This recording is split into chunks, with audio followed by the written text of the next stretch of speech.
And we talked about the 5 P's. Remember that? The passenger, the passageway, the processes, the rollout. So now we're going to talk about how do we know that we're going into labor. And about 2 weeks before term, the uterus drops and it falls forward so that the presenting part will fall into the true pelvis. That's why you can look at people and say, oh, your baby's dropped. Have you ever noticed that with pregnant women? They carry that baby up high, they seem to, and then all of a sudden the baby seems like it's really low. And those of you who have been pregnant know that all of a sudden you feel like you can breathe again, but that sensation of having to go to the bathroom gets worse. What just after falls forward? It falls forward and the presenting part, whatever that is, the head or the behind, falls into the true pelvis. So it drops down. And of course we hope at this point that the presenting part is what? The head. Okay? That whole process is called lightening. Okay, you're lightening down into the true pelvis, lightening.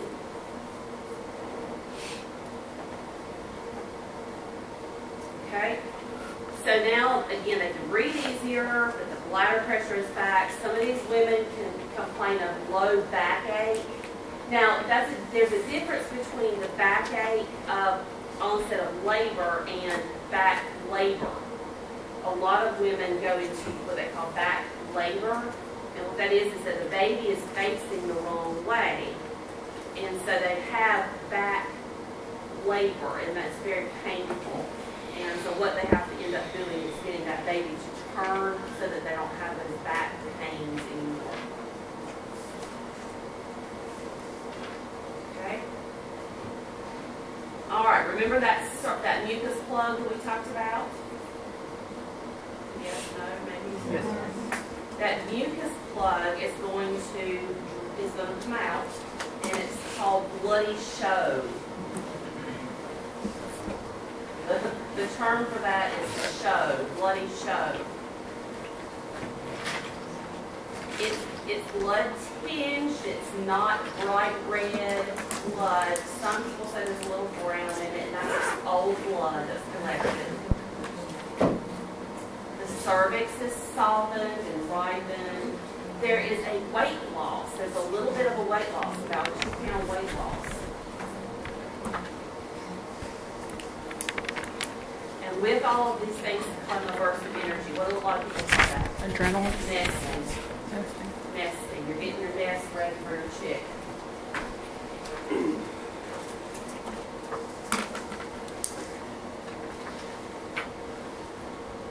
I know you've heard me talk about Braxton Hicks before. Braxton Hicks contractions during pregnancy tend to be painless. You feel it and they're uncomfortable, but you shouldn't be in pain. But now all of a sudden those contractions are causing some increasing uncomfortableness and a little bit more pain.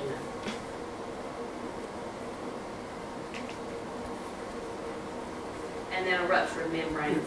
Now, with a rupture of membranes, 80% of women should onset labor or do onset labor within 24 hours.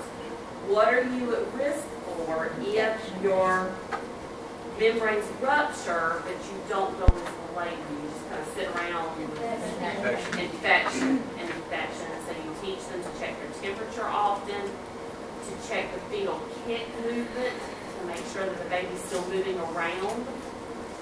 One of my friends that I work with, who's an LPN, she's going back to get her hormones. They're talking about the same thing, and she said she was asking me a question. What's the biggest risk for it if their water breaks too early and they don't go? I said infection. She said no, it's the cord dropping down. Well, there is a cord prolapse, but cord prolapse only occurs if the actual presenting part has not engaged to the true pelvis. Okay. And we'll talk about cord prolapse later. This is saying that it's already down in the true pelvis. Okay. Infection. How many fetal kicks would they need to? It depends on the physician. They do not give, everybody doesn't go the same way. But we'll talk about fetal kicks in this. Okay. All right, so there are a lot of theories about what actually starts labor. We don't really know. We do know that there is a decrease in progesterone around the time that labor begins. Progesterone, remember that we talked about progesterone in the first unit or the second unit, and progesterone relaxes the uterus, because remember, we don't want to go into early labor, right? So progesterone relaxes. So if there's a drop in the amount of progesterone that you have, what's going to happen? Contractions are going to occur. Progesterone drops, the estrogen doesn't. So with a drop in progesterone, the estrogen takes over, and the estrogen causes contractions. Okay, progesterone drops, estrogen doesn't. So with that drop in progesterone, the estrogen will cause contractions to occur. There is also a increase in synthesizing prostaglandins, and the CRH that's on there is corticotropin, C-O-R-T-I-C-O, tropin, T-R-O-P-I-N, corticotropin, releasing hormone, and that hormone synthesizes the prostaglandins. It uses them. It makes the body use them for its own good. Now, as it's synthesizing them, the prostaglandins in the body stimulate labor. Now, we use prostaglandins at the hospital. Cervidil. Those are examples of prostaglandins. They're usually used as a vaginal insert, and they kind of melt. It's kind of like a vaginal suppository type thing. Huh? Yeah. And they put it up in there, and it helps to soften that cervix, helps to ripen it.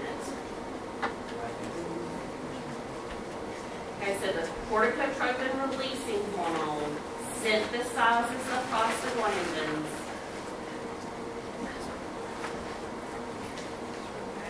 An example of a prostaglandin is cervidil. Cervidil, and that sounds like what? Cervix, so that's easy to remember, right? Cervidil, cervix. So it ripens the cervix and allows labor to occur. So those are some theories about what we know, how the body knows that labor is getting ready to occur. All right, now, before we talk about false labor and true labor, false labor and true labor. So these are some examples of the differences between false labor and true labor. The biggest indicator, I want everybody to hear this, the biggest indicator that it is true labor versus false labor is that changes are occurring in the cervix. Changes are occurring in the cervix. Okay? False labor, you still may have contractions, but they're not regular. They're irregular. And so that irregularity does not cause changes to occur in the cervix. That irregularity does not cause changes to occur in the cervix.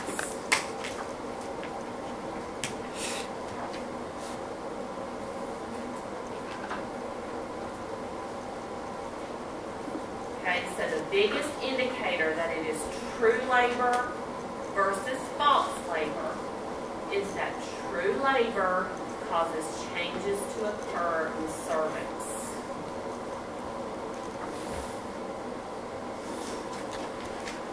Okay. Now, I believe this chart is in the book. And it's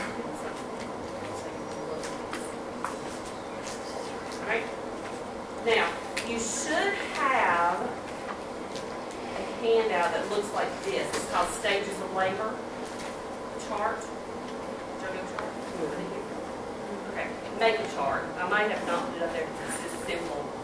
Make a chart.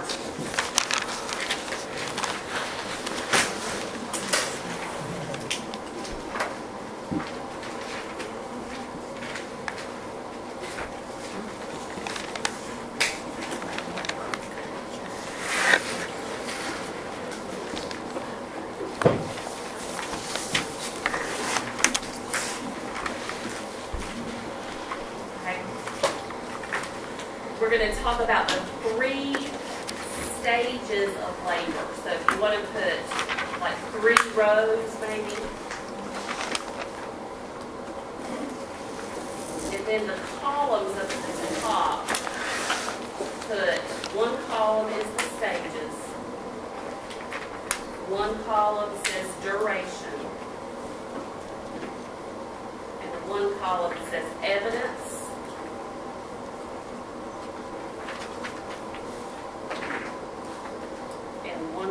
Says mother's behavior. Stages, duration, evidence, behavior. There's 3 stages. That's what we're getting ready to talk about. The 3 stages of labor.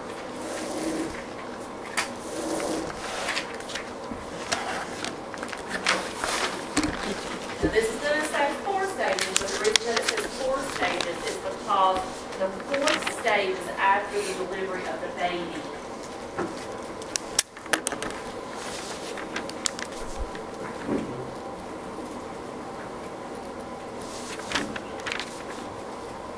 All right, so am I ready?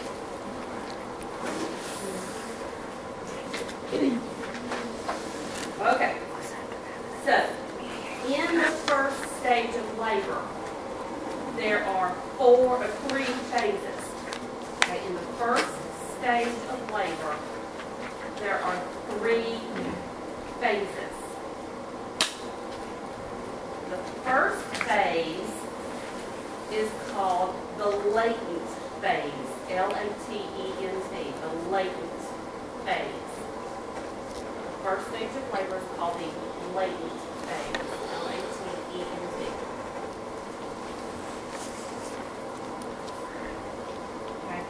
During the latent phase, there is more progress in effacement. And when it effaces, what does it do? It's thinning out. So we're going from 0 to 100%. There is more progress in effacement than descent. It usually will last, and this is under the duration category, it usually lasts 6 to 8 hours. And in women who have never had a baby, this phase is going to last a long time. Do they often allow them to come to the hospital? Or do they send them back home during the stage? Home. They send them home.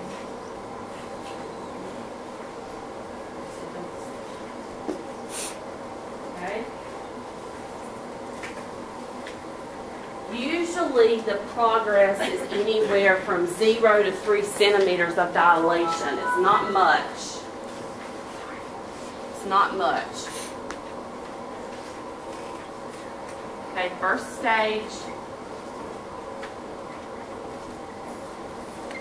Latent phase. The duration is 6 to 8 hours. 0 to 3 centimeters. Okay? All right, now, do you remember that we talked about the different ways to describe a contraction? The frequency, the intensity, and the duration. Remember we talked about that? The diff. Okay? So under evidence, when I'm talking about evidence, in that 2nd column, that's what we're going to be talking about, is the diff. Okay? So, under evidence, okay, the frequency is 3 to 30 minutes apart, and And the duration, now I don't have an intensity. Well, I'll give you an intensity. Lasting 20 to 40 seconds. And they are mild to moderate. Okay? So the frequency is 3 to 30 minutes. The duration is 20 to 40 seconds. And they are mild to moderate.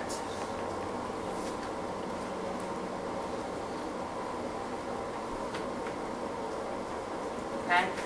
The behavior, the mother's behavior during this time, she's smiling, she's talkative, she's excited, she's thinking to herself that she can have 20 children if it's going to be like this. There's nothing to this. She doesn't know why everybody's complaining about, because this is okay.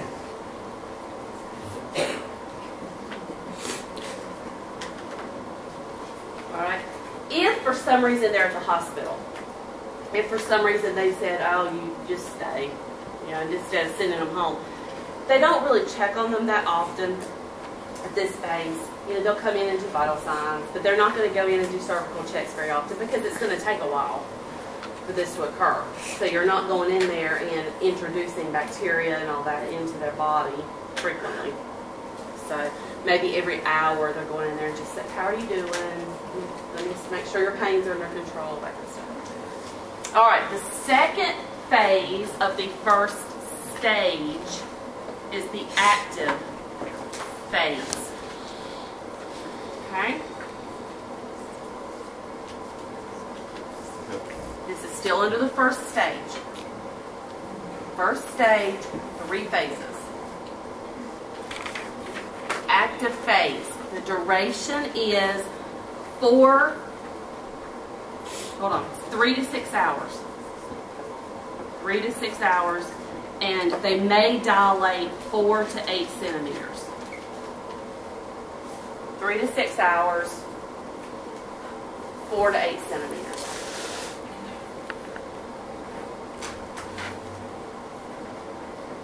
Okay?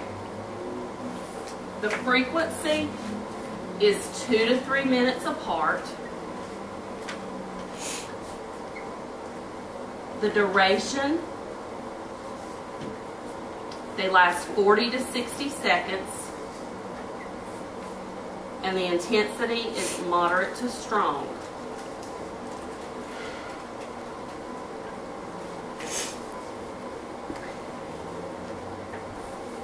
The mama is all of a sudden, she's not so happy anymore. She has a decreased ability to cope at this point. Okay, this is the stage where they usually put the epidural in. Okay, during the active stage. You don't want to put an epidural, they probably told you this at the hospital, you know, you got to be really careful with those epidurals. Because if you put an epidural in too soon, it's going to slow down, or it's going to delay the second stage, which is what we're going to talk about in just a second. It can make it last longer than it should. So you've got to be really careful not to put these in too soon. But anywhere from these 4 to 8 centimeters, they usually like to put those epidurals in before 6 or 7 centimeters dilation. Because, you know, once you get to 8 or 9, it's kind of pointless at that point to get the epidural. By the time you've got that epidural, you're going to already be dilating. So. All right? And then the next phase of the first stage is the transition phase. Latent phase, active phase, transition phase. Okay. Now, the transition phase is when it lasts 20 to 40 minutes, it's not long, and they're dilating 8 to 10 centimeters.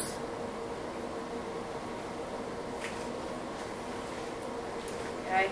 The frequency is 1.5 to 2 minutes apart.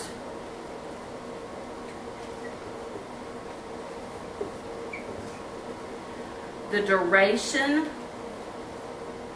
they last 60 to 90 seconds. and the intensity is strong contractions. What do you think she's acting like? She ain't happy, right? She is irritable. This is where she's grabbing her spouse's or partner's shirt and saying, "Why did you do this to me? You know, I'm never doing this again. This is the worst experience of my entire life." You know, cussing, and of course some of y'all may have seen some really easy, cooperative people. But they are not happy. Okay? So they're irritable.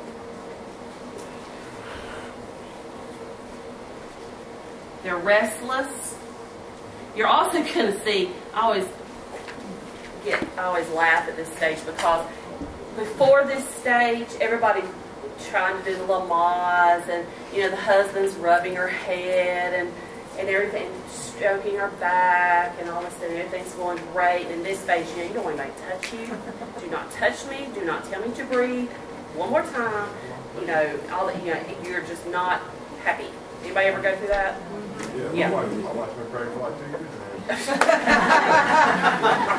years. Yeah. That's that feeling at that last minute that you're like, ugh, don't touch me. They also complain, and this is very significant of this stage, they complain of rectal pressure. Okay? What is that? It's time to push. Okay? That feeling of rectal pressure means that it's time to push. If they start complaining of that, then they're ready to. Usually the baby is crowning or getting ready to start crowning. Now, I've been asked a million times: do women have bowel movements during pregnancy? Yeah, or during labor? Yes, they do. Has anybody seen that happen yet? Yes, it happens, and it comes from that intense pushing and that bearing down sensation. So, but don't always assume that because they complain of rectal pressure, that doesn't mean that you have a bowel movement. That means that the baby is crowning, and it's time to push at that point. But remember, we're not pushing until this, right? We're not supposed to. And 100% effaced. All right.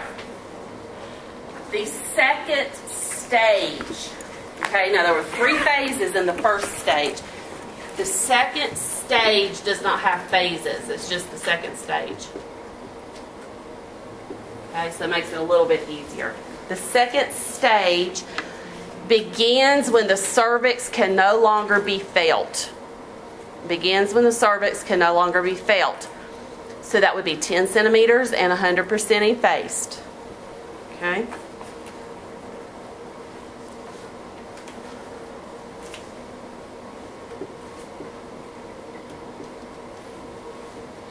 The duration, it lasts anywhere from 15 minutes to 2 hours. We hope not.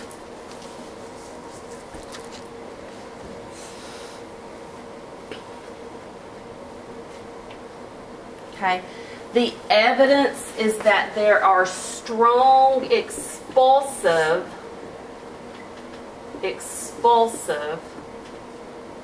contractions. So what I mean by that is that every time she feels a contraction, she feels the urge to also push. Remember we talked about primary forces and secondary forces? This is when those secondary forces have taken over. She feels the urge now to bear down. Okay, so there's actually an urge to push with each contraction. She knows, her brain's saying, I know what I need to do at this point. Okay, and then the mother's behavior, she may have a lot of anxiety, but there's also a sense of purpose. These women become a lot of people call them self-absorbed at this point. And it's not that you're really self-absorbed, it's that you're focusing on what you got to do. Okay, those of you who've had babies, right? You feel that way? Okay, you don't really pay attention to what's going on around you. Your whole being, your whole body is focused on getting this baby out at this point. So I don't really think they're necessarily self-absorbed as much as we're focused now. We're focused. Okay? All right, the third stage of labor. The third stage of labor is from the first few minutes after birth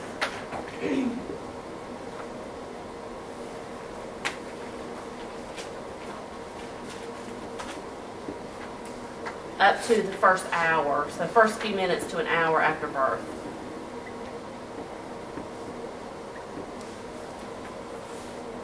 Okay, this is the third stage of labor is the expulsion of the placenta. So that's how you know that you're in that stage.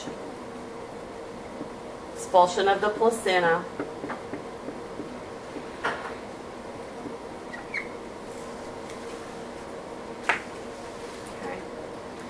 And the mother at this point is feeling relief.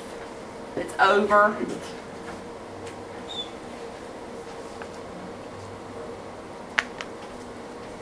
Okay. There is a fourth stage that's identified. The fourth stage is after the delivery of the placenta. It doesn't really deal with labor per se, but it is a very important stage because what's occurring during that point or during that time is that transition of the body. The drop in the hormone levels, they're transitioning. So there's a lot of hemodynamic changes that are occurring, a lot of fluid changes that have occurred, a lot of psychosocial changes that are occurring.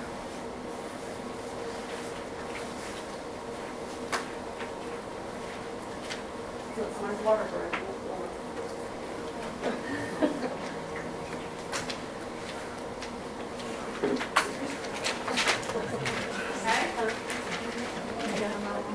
All right, now this will give you something to think about.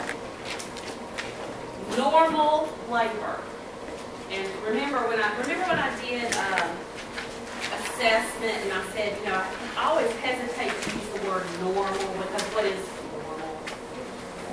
What is really normal?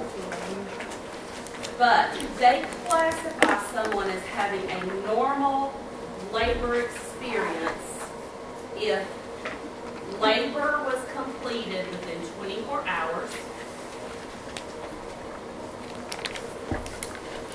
a single fetus presents vertex or head down, single fetus presents vertex or face down or head down.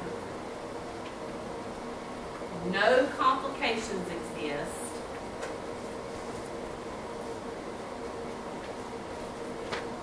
And the woman is near or at term.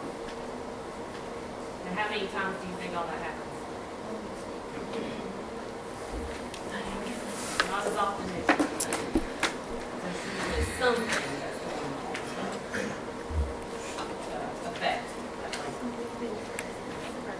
Okay, that's what they consider to be normal labor.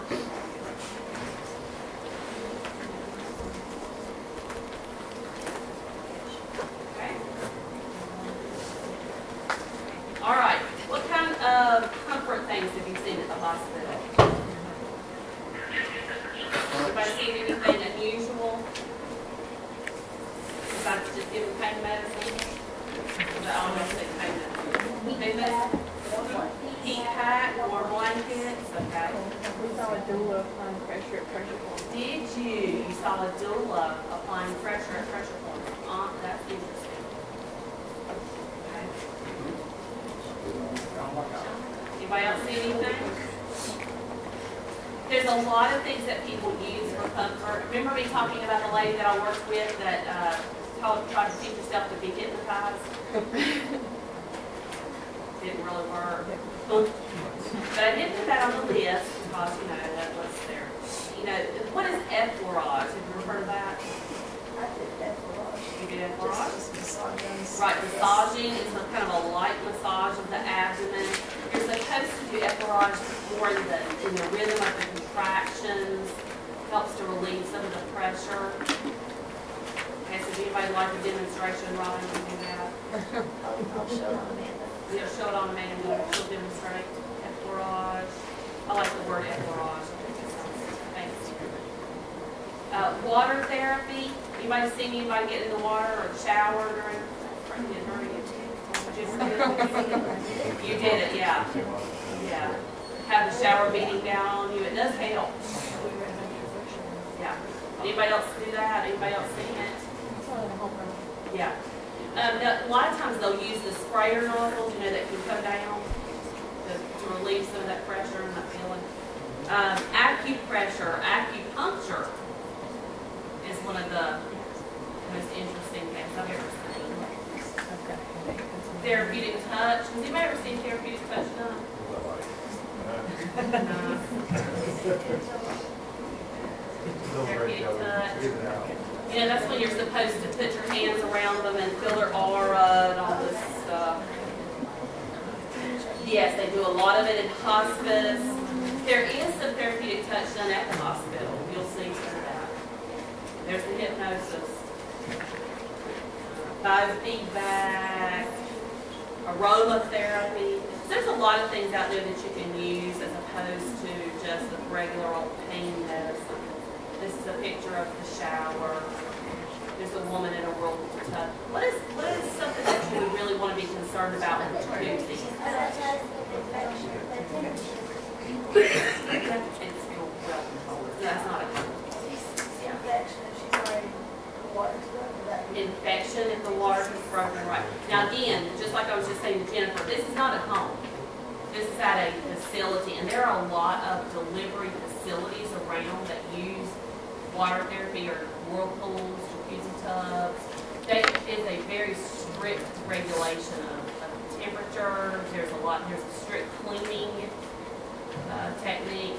Those straps that you see on her are the monitors, the fetal monitors, the contraction monitors, and those are waterproof so that they can actually sit in the tub. There is such thing as water delivery. Of course, those of you who were in STEM with me the other day, we saw a dolphin-assisted delivery. That was a little much. We're not going to deliver in the ocean, but there are some women who think that that's good. Anybody ever know anybody to deliver in water? Yeah. Your cousin? Yeah. In the water. So there you go. There's some different types of things that you can do. Of course, the most common one is pain medicine. Let's talk about some of these different medications.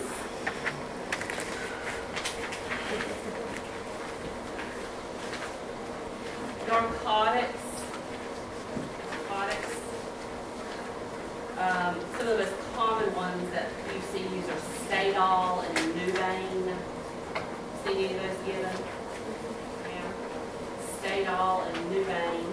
They are similar to morphine in property.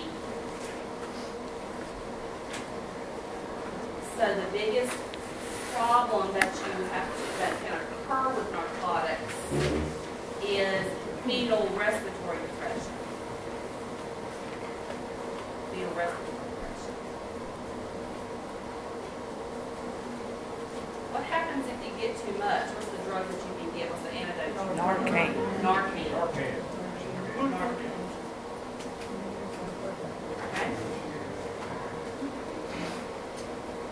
Now, the next one is a very interesting category because I guarantee you that you've done this before, but you didn't actually know that's what it was for. They're called adiratics or analgesic potentiators. An example of that is Vistaril. Vistaril is one of those drugs that they give for itching or sedation. We used to use Phenergan a lot as an adiuretic, and what they would do is, and when I mean adiuretic, what I'm talking about is that they put it in the same syringe as the pain medicine. So you give a combo. Now we do that a lot now with Zofran, so you'll give like Demerol and Zofran in the same syringe. Has anybody ever mixed like that? Yeah, it's clinical.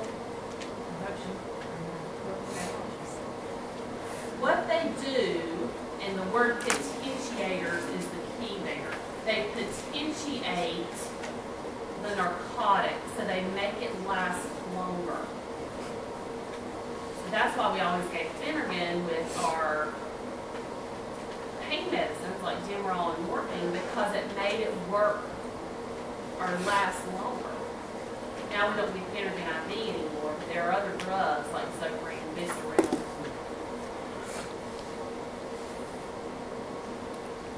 Makes it last longer. Okay, epidurals. How many people have seen an epidural put in yet? A few of you? What do you think about that? I thought Teresa was going to pass out on me. Really? Yes, I'm really. not sweating anymore. Oh my I God. had to be like, Teresa, are you okay? Like, I just looked at her and, like, it really looked like she was about to pass out. I'll tell y'all, I had those students that passed out in labor, and the woman wasn't even pushing yet. I mean, she was laboring in the room, and we had the student fall out, hit her head on the bedside table. And the patient who was in labor had to help her get up. Yes. And call the instructor, call for help. The labor patient got out of the bed and helped the student. I would have come. Would y'all be mortified? Yeah. All right, so epidural blocks. You know that you can, when we talk about epidural anesthesia and spinal blocks, they're really similar.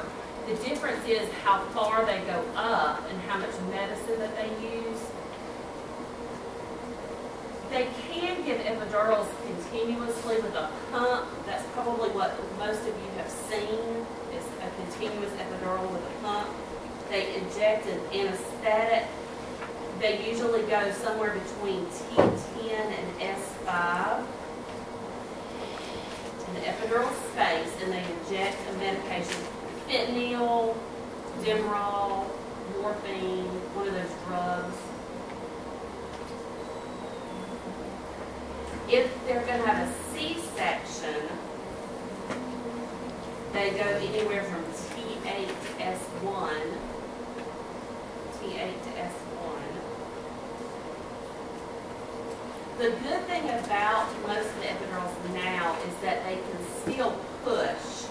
If the woman says that she has absolutely no control over her legs, that usually means that they have given them too much medication, because what they want to do is they want to take care of the pain, but they don't want to make them to the point where they can't move their legs. They should at least be able to help you raise their legs, and they may not feel the contraction coming, but you should be able to say, okay, now it's time to push, and they should be able to help you bear down and push. There are things called walking epidurals, where they can actually still get up and walk around with it, so that the pain is under control, but they still have feeling in their feet and legs. And that's very, very, very important. Now, one thing I want you to remember, and this is also very, very, very, very important, is that the biggest side effect of epidural and spinal anesthesia is hypotension, a low blood pressure, a drop in blood pressure. The biggest threat for epidural and spinal anesthesia is hypotension. And so what you have to do before you administer an epidural or a spinal block is to bolus them with IV fluid, about 1,000 cc's or more of IV fluid, to make sure that they don't drop that blood pressure on them. Would they give the lady that we saw being induced the face on the C-section? They chose to give her an epidural even though they knew they were doing a C-section.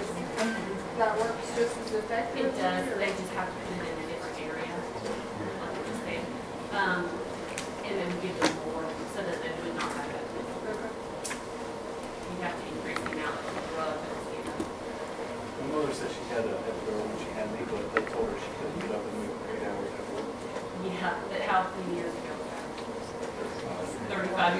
yeah. They used to, that's exactly, they used to do that. They used to make the plan for that.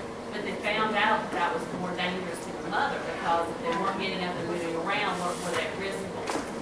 Blood clots. Exactly, blood clotting. Now we don't do that. What's the difference in, my mom always says, I had a saddle block.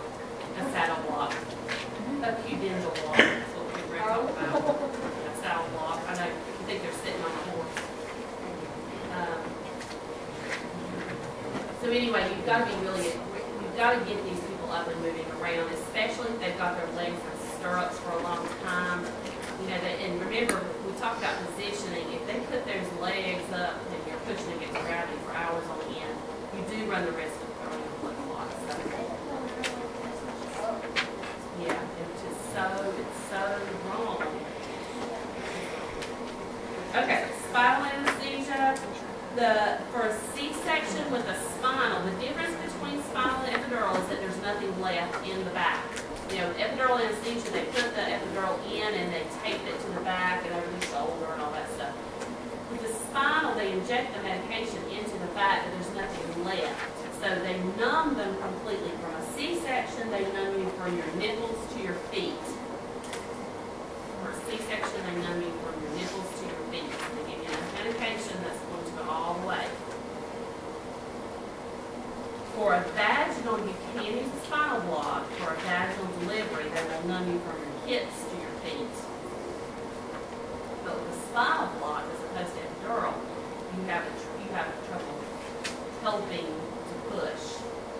They will have to actually help you get your legs in place. Now, let me say something else about epidurals too.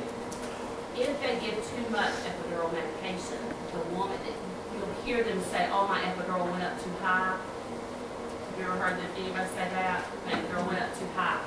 Meaning that they feel like they're suffocating. They feel like they can't breathe. Okay? And what they have to do is they have to turn that epidural down. They can breathe. There's nothing wrong with their respiratory system. It's just that their brain thinks that they are suffocating, that they can't breathe. So you will hear some women say that. They get very, very anxious. You know, you can give them oxygen even though they have enough oxygen.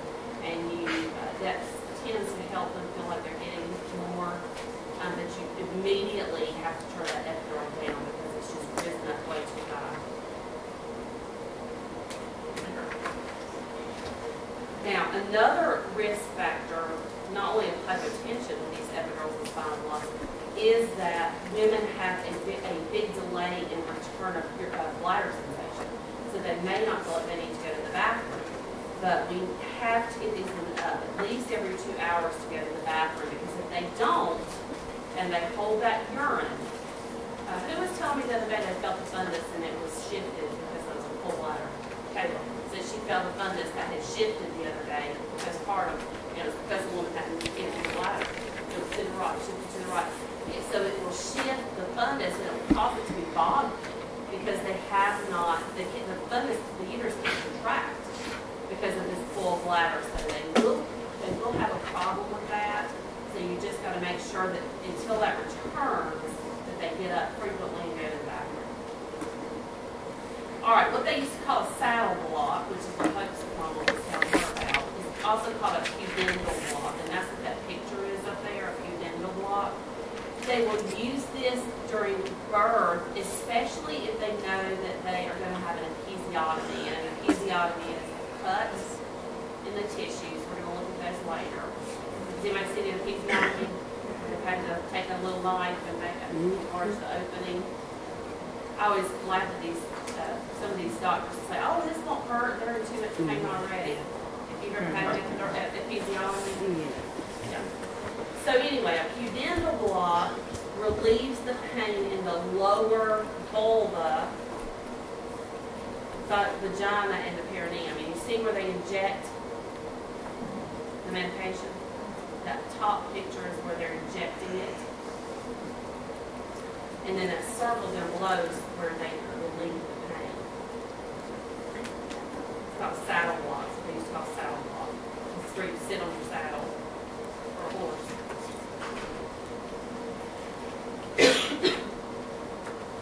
The problem with pudendal blocks is that you run the risk of of perforating the sciatic nerve. So a lot of women who have congenital blocks will later complain of sciatic pain. And that's one reason we don't give injections back in the rear end, because of that sciatic nerve that runs up there. They also run the risk of a rectal perforation.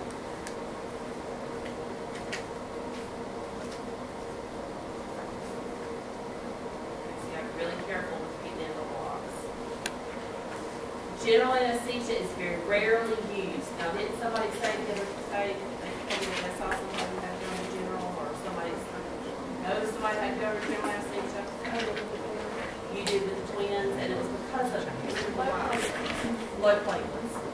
Okay. Anybody else have any? Alicia? I think she had mad pox, and Back toxicity. then the baby started going down. And they have to do it immediately. Yeah. Yeah.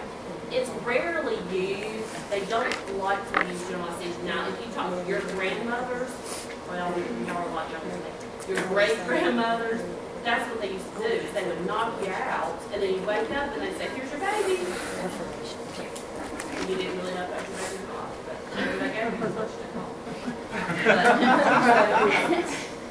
It was rarely used. It's rarely used anymore, and they do it only in emergency situations.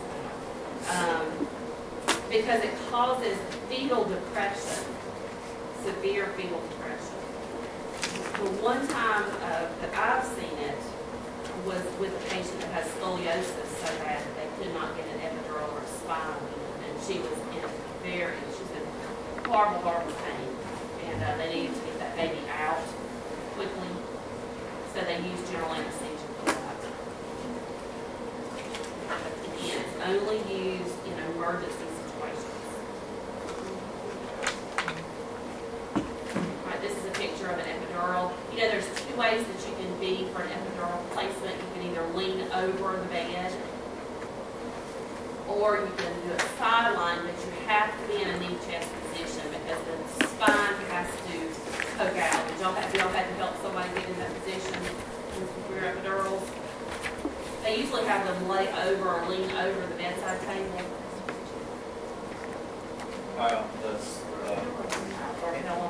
Anesthesiologist in the C-section kept saying, throw your back like a mad cat.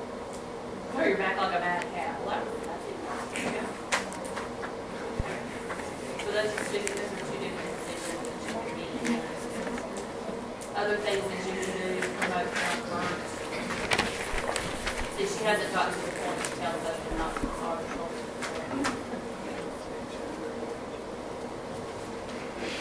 Okay. All right, let's take a break. When we come back, we're going to look a little bit on that. This is really one of my another of my biggest pet peeves, and I've talked about this a little bit before. I really do think that it is believed that it is detrimental to the mother to have her in that lithotomy position. That's the way that we deliver now, and a lot, I'm not exactly sure why we continue to do it, knowing what we do without it.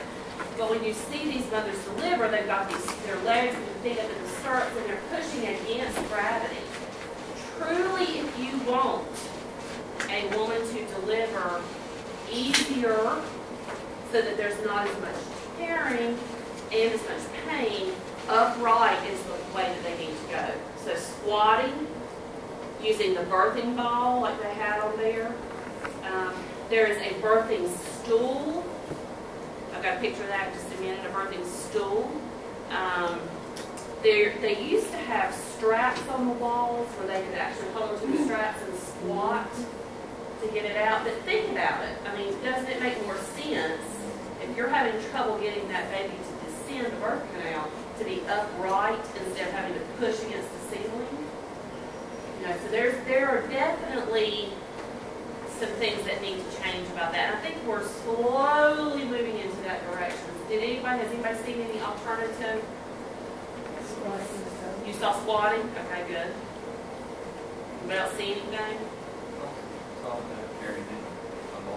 Yeah, birthing ball, yeah.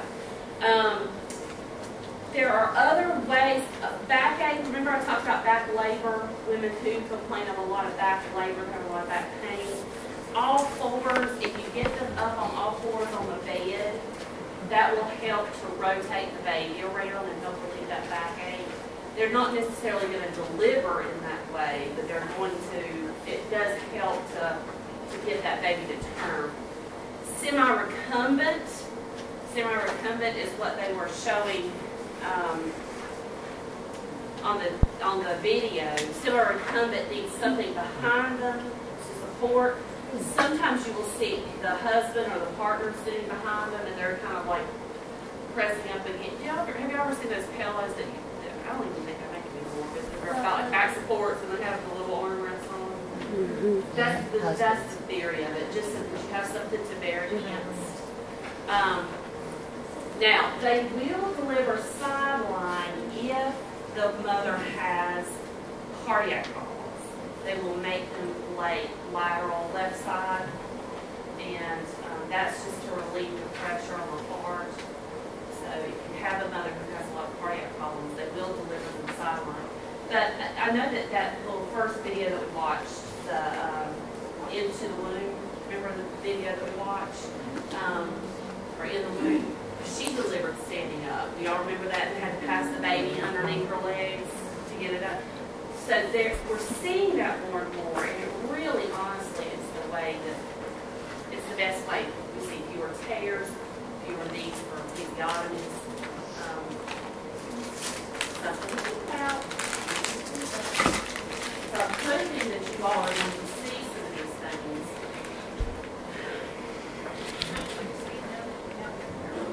Those walking epidurals, they don't numb your legs. You still have sensations in legs. If it's too much, if the epidural has gone too high or there's too much medication, then they will cinch you with something. And this is a birthing stool. See that? There's a birthing stool on the right. And it's just, it has a hole in it. And I know that it does not look good. I mean, a lot of people say that. They think, oh, it looks horrible. You know, and it's a lot prettier to deliver laying in the bed and all that stuff. But, you know, at this point, especially those of you who have a baby, you really don't care about how you look. You just care about getting that baby out. And that's what we need to focus on, getting this baby out the easiest way possible. The one on the left is delivering sideline. And something else that you really need to make sure that you teach these women is that they do not need to have prolonged breath holding. You know, a lot of women will hold their breath while they're pushing, and that is actually not a good thing. That's the Valsalva E-Vim. That's that Valsalva maneuver.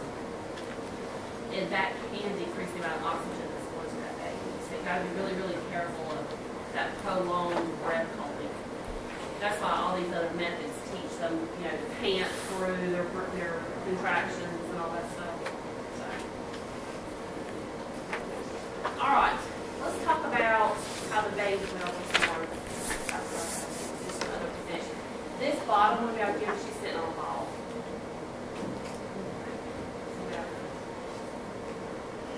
One on her side.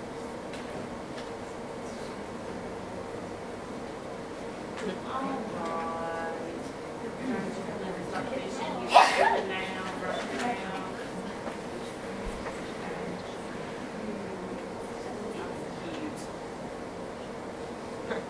All right, we talked about this the other day, about the zero station. Where is that zero station? Remember? Ischial spines. Okay. +4 on the floor. +4 is when they are actually delivered. So anything above it is a negative number.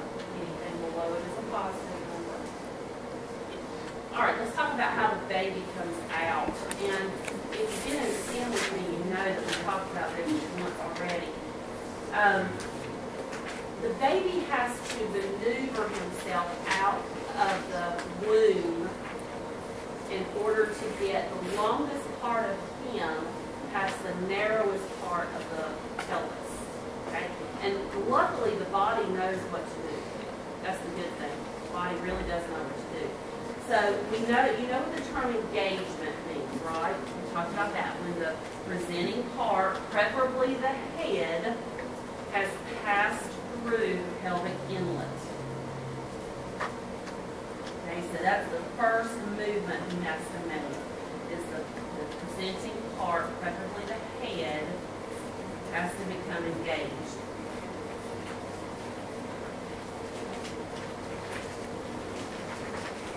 Okay. Now, there's not 7, I say 7 part movements, it's not 7 on this picture. So we're going to talk about different ones. They just kind of combine some of these. Okay. Descent is what they're showing in A and B. Descent is the next cardinal movement that he has to make. And that is his progress through the pelvis. And it depends on a lot of things as he is progressing through the pelvis. He is not going to be able to progress if the membranes haven't ruptured, if the sac is still intact, because that's going to prevent him from coming down vertically.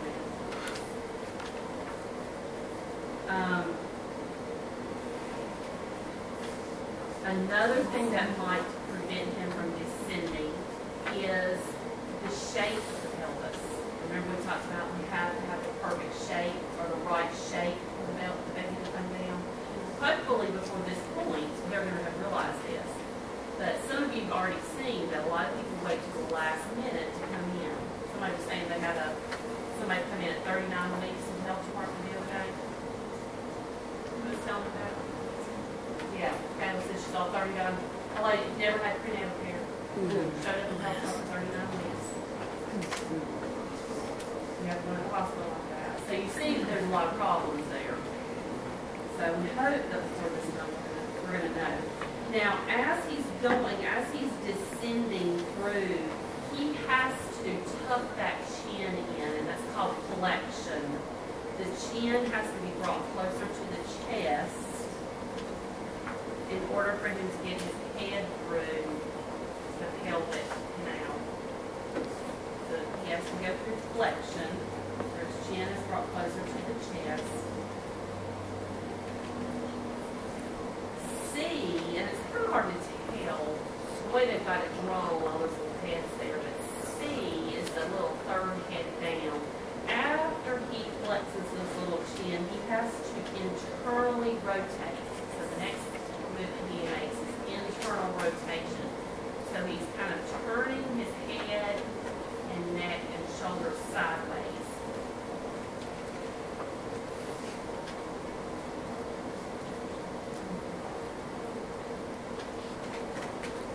Okay. Why is he having to turn? To get those shoulders through. To get the shoulders through. So he has to internally rotate to get the shoulders through. The next move he has to make is he extends.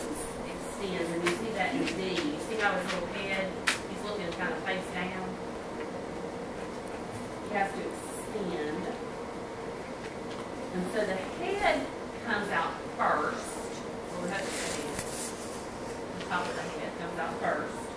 And then the face, and then the chin. And then he has to rotate again. So the bottom part of his body that's left in the pelvic canal is rotating again. He's internally rotating a second time. Now why did he have to do that? Hips. To get the hips through. So there's two big wide parts. He has shoulders and the hips. And so he has to get the hips through. So he has to internally rotate again.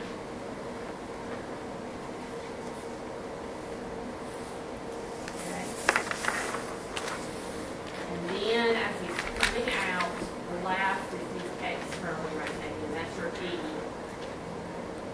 He twists back into the birth position, and they are typically born after the legs, the hips, and the legs are born. His face is facing up at that point because they turned him. He's rotated. He's externally rotating.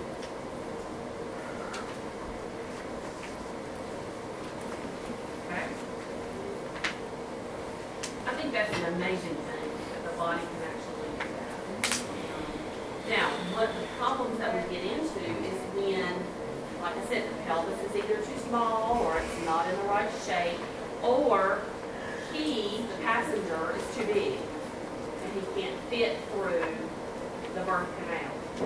So we do have some problems with these movements on occasion, and sometimes you'll see the physicians reaching up in there and twisting them and turning them to try to get that baby out. Has anybody seen that? Do they have to help guide them? Yeah. All right, so after that baby is delivered, what do we do? Suction, clamp the cord, and then they have to be dried and warmed, right? To get them stimulated. It's not that we're just drying and warming them just because. We're trying to get them stimulated so that they will breathe on their own.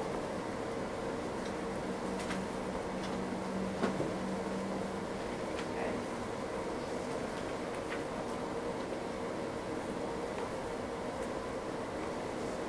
All right. The third stage of labor, we talked about that is when they are, from the birth of the baby to the birth of the placenta. That's how you remember that, the birth of the baby to the birth of the placenta. The goal is for a prompt separation. We really want that placenta to be born quickly. There is a condition called retained placenta. We also have a condition called placenta accretion. We actually had that occur this past weekend on Mother Baby. Hey, did y'all didn't see that? Placenta accretion. Now, how do we know that the placenta is getting ready to be born? Or getting ready to be born? There's a rise in the fundus. There's a couple of things. A rise in the fundus of the uterus, a lengthening of the cord, and a gush of fluid. Okay, those three things. A rise in the fundus of the uterus. You can actually see it on the abdomen. The abdomen looks like it's rising up.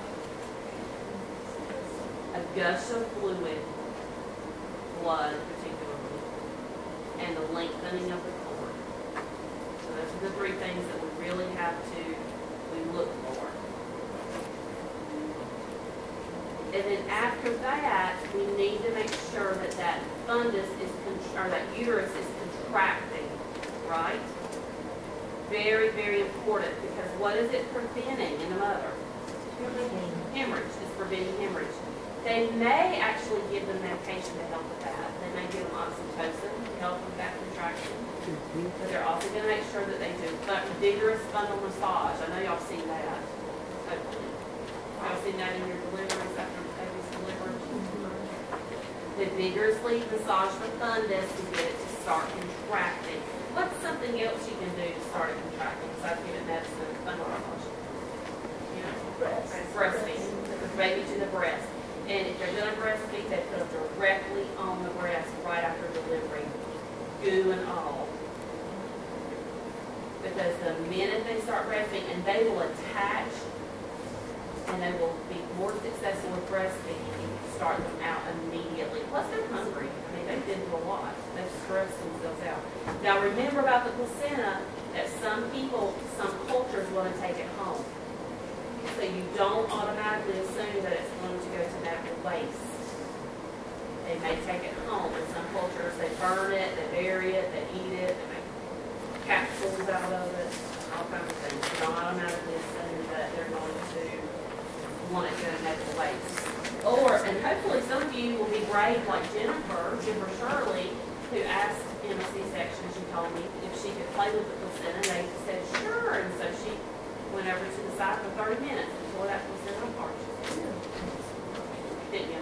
Got to pull apart the amnion and the cord on. She separated those out. She pulled the cord apart. So that's what y'all need to do. Okay? All right, I need for you all to take a break now. That they should. This test is a lot of these tests that I'm getting ready to talk about. And so you really need to pay attention to the things that we're going to talk about on the about these tests. Now, did I not put out a, I don't know why these, I thought, is this chart not on there? Oh, okay. Assessment of fetal well-being is not up there. All right. Yeah, there's no 3. All right. Well, for right now, just write it down, and I will put it up today. I don't know why it's not there.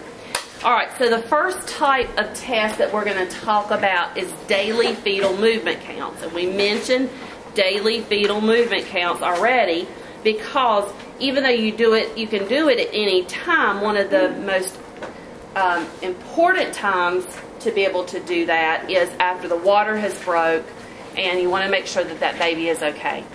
What that means is that the mother lays down on somewhere comfortable, like the couch, the bed, somewhere like that, and she gets good and rested and still, and she counts how many times she feels the baby move within a prescribed period of time. Every physician will give you a different number that they consider to be okay. But the rule of thumb is that if you feel less than 3 movements an hour, it should be further investigated. That doesn't mean anything's wrong. It just means that we need to look further just in case something is wrong. Okay? Now, you've got to remember, though, that they could be asleep. So one thing that you always teach moms is that don't lay down to do your fetal movement count. You know, you've got to be really aware of the baby's sleep-rest cycle. And they're not always sleeping when you are. So you've got to be really aware of their sleep-rest cycle. If you know that at a specific time of the day you feel less baby movement than other times of the day, that's probably not when you want to do the daily fetal movement counts. Okay, so you've got to make sure that they understand that they need to do it at a time when the baby is awake. All right, so daily fetal movement counts, that's the first thing. All right. The second type of test that we do is ultrasound. Okay, and you can do ultrasound either abdominally or transvaginally. They will do a transvaginal ultrasound early. You need a full bladder for that, for an abdominal ultrasound. They want you to have a full bladder for an ultrasound because it accentuates the uterus and the fetus a little bit easier. A transvaginal ultrasound uses a wand with a condom on the end that they use, and it shows the pictures, how the baby's growing and developing. An abdominal ultrasound is what you see. They put the gel on the tummy, and then they rub it around and look for movement. Now, there's a lot of things that you can monitor for with an ultrasound. Okay. Really, you want it for a transvaginal. That's the biggest one you want it for. But some physicians will actually make you have a full bladder for an abdominal as well. It just depends on what they're looking for.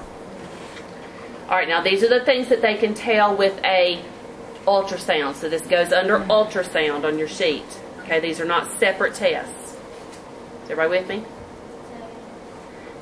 The next things I'm getting ready to talk about are all things that you can determine with an ultrasound. So ultrasound is the test.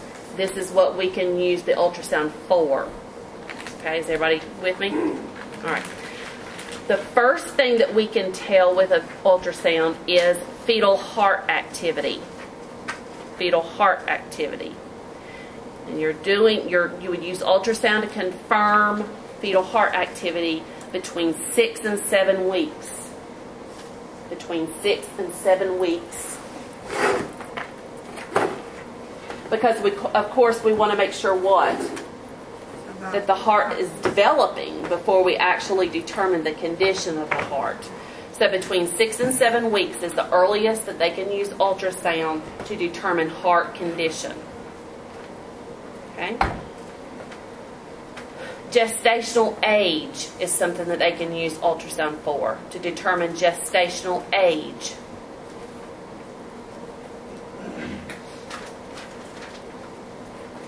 Gestational age can be determined by ultrasound anywhere from 6 all the way up to 40 weeks. So they can use ultrasound for that. And why would they use ultrasound to determine age, gestational age? What would you, if your periods are irregular? So what they call uncertain dates. So you're not sure when you got pregnant. Well, they can use the ultrasound to measure. They're measuring fluid, they're measuring femur length, they're looking at the organs, they're looking at the head size, they're looking at all those things. So uncertain dates. Bleeding during the first trimester is another reason they would want to determine gestational age.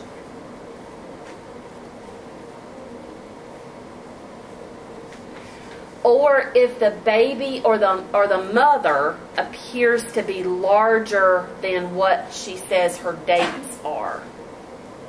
Remember we talked about hydatiform mole? And remember I said that their abdomen can get really, really large really, really quickly, but yet they're not as far along as they should be to have an abdomen that big. Okay? They can use ultrasound to determine whether or not they really are that far along or not. Okay? So if the mother is larger or smaller than what she says her date is.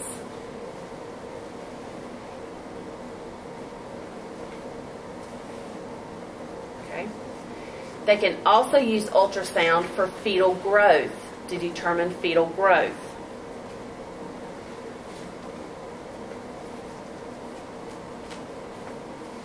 Ultrasound to determine fetal growth.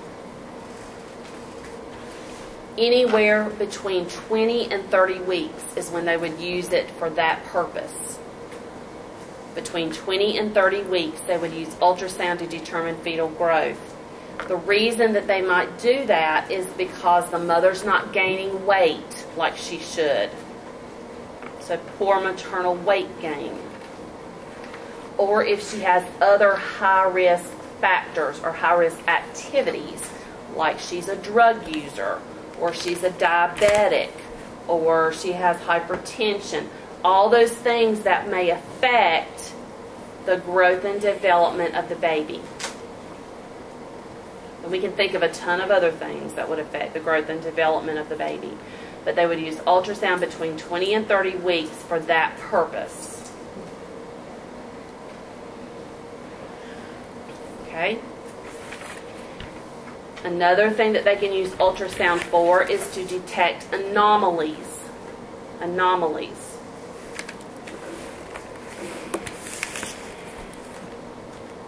Usually they do not use ultrasound for that purpose until they are at least 18 weeks. So between 18 and 40 weeks, you can use an ultrasound to determine anomalies. And that might let us know where the birth is going to take place.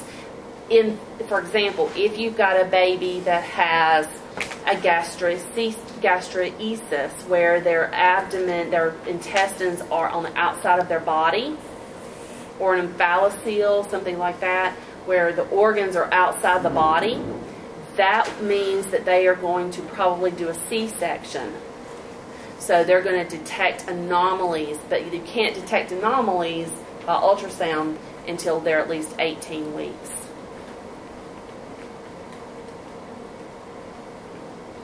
Another thing that you can determine by ultrasound is the placenta position and function. How does the placenta look? Is it implanted into the right spot? Or has it implanted itself too low? What we call a placenta previa, where the placenta has implanted itself over the cervical opening, the cervical os. They usually don't do ultrasound for placental position and function until the 3rd trimester. Because up until that point, the placenta is growing and developing. So you can't really tell if it's adequately functioning until the 3rd trimester, when it's fully developed and working the way it's supposed to. So, the beginning of the 3rd trimester.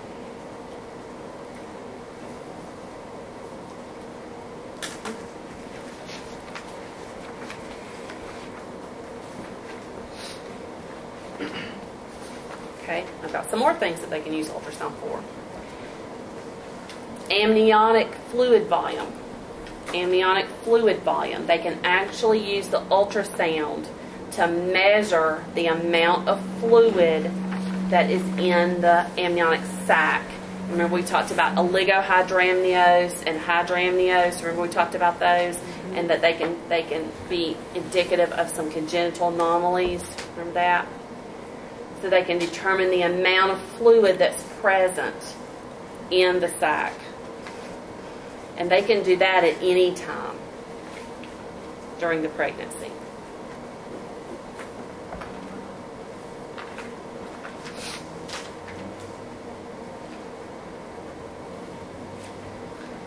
Did you know that ultrasound can do all these things? It's a fancy thing. Ultrasound can also do blood flow analysis. Blood flow analysis. It's called Doppler blood flow analysis.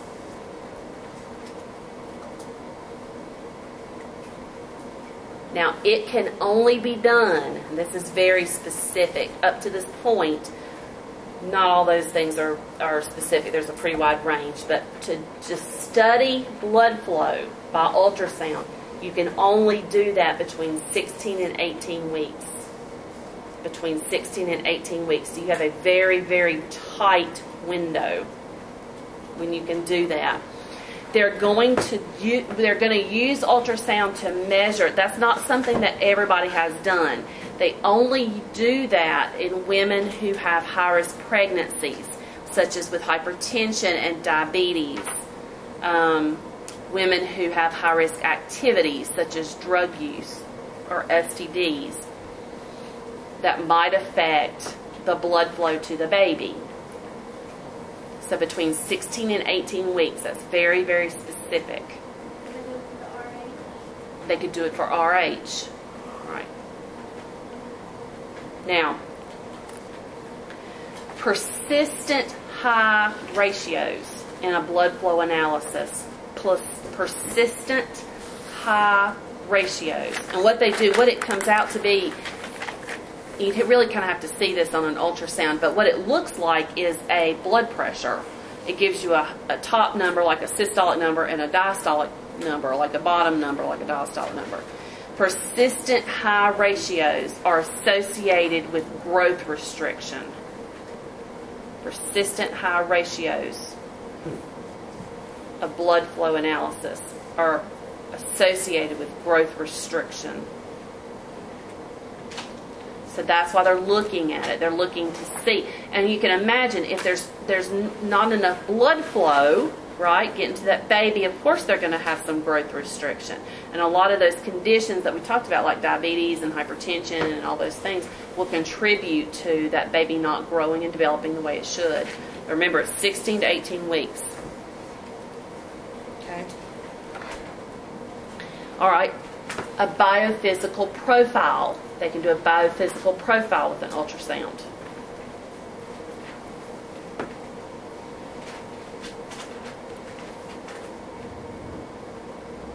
Okay. A biophysical profile is, what would the word profile tell you? What would that kind of mean? If you've got that there's several different factors that they look at. If you're developing a profile on somebody, don't you look at several different things about that person? So a profile, a biophysical profile, is a collection of data, and it includes their breathing movements of the fetus, the fetal breathing movements,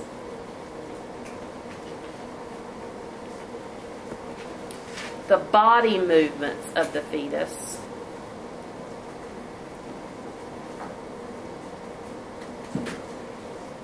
the tone of the fetus. Is he flexed in the womb, or is he relaxed in the womb? The heart rate of the fetus.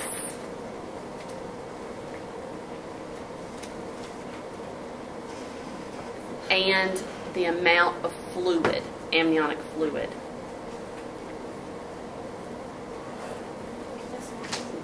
When our twins were born, our baby A ruptured 28 weeks. stop Presby until 30, but we had the Biophysical Profile done every 2 days. Yeah. And that was really helpful because when they saw the babies were practicing their breathing Yeah. in the womb, when I went into labor spontaneously again, they Mhm. were able to say, okay, we're not going to stop it. That's right. But the other thing too is that they used this Biophysical Profile to make sure that there were no more signs of infection, Right. to make sure that nobody was getting too low on fluids. Very This good. was a huge deal in getting my twins here Very huge on the deal. OA side. Okay, very good. Did everybody hear Holly? Tell them louder that what they used your Biophysical Profile for. With my twins, baby A ruptured her fluid at 28 weeks. And so I stayed at Presby until 30 weeks, but they did a Biophysical Profile every 2 days, and they were able to see that the babies were trying to practice their breathing in utero, and they could check the amniotic fluid levels, make sure they weren't getting too low. The doctor said they also used it to make sure there were no signs of infection. There was no, the babies weren't freaking out in the womb, and that once they could see that they were practicing their breathing, when I spontaneously went into labor again at 30 weeks and 2 days, they didn't stop it because they figured their lungs were okay. And my babies were born breathing on their own. They didn't have to put on CPAP until day 2. That's awesome. So it was a huge deal for us. Yeah, Biophysical Profile is very, very important. And this is also very important. A Biophysical Profile is an accurate indicator of impending fetal death as well. That's why it's so important. It is an accurate indicator of impending fetal death. And what that means is that, just like what Holly was saying there, they follow it so closely that just the slightest change in your numbers of any of those things can tell you, oh, this baby's going south real quick. So it's a very accurate indicator of that. Okay? All right, so I did have another ultrasound. It's not Ben, but